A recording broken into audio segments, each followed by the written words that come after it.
Yun oh, malinaw. Yan. Magandang hapon mga ka-idol. So ngayon naman ako nakapag-vlog ulit, nakapag-videos dahil nawasira yung aking cellphone. So ngayon, dito kami sa gitna ng pagitan ng Club Noah at ng Pavilion. Yan ang Club Noah. So yun yung Pavilion.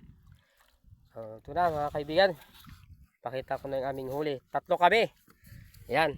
Si Kuya Toto. Tsaka si Katusok Juan. So yun ang huli namin mga kaibigan. Yan. Mga lipti. Yan. So yun. Meron kaming nakuhang isda. Kalahati lang.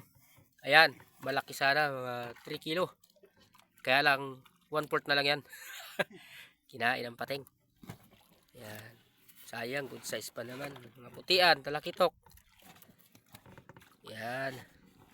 O, kunti lang ang huli namin. Lalo sila sa box. So, malaki.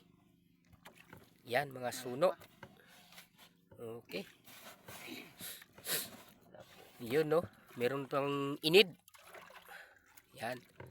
Meron din kaming nahuling isang mamsa nandun sa unahan. Siguro mga nasa 10 kilos. Ayan, kukunin na ni Katusok. Yan. Yan. Yun, no. Laki, laki guys. Ayan, oh. Oh, mamsa. Oh, giant tribali. Yun. So, kwartang linaw na yan. Ewan ko lang kung magkano kababagsakan ng presyo. So, nandun. Pauwi na kami ngayon guys sa Taytay, sa bayan. So, abangan nyo na lang ulit yung susunod naman namin mga videos. So, lagi na kami magkakasamang tatlo.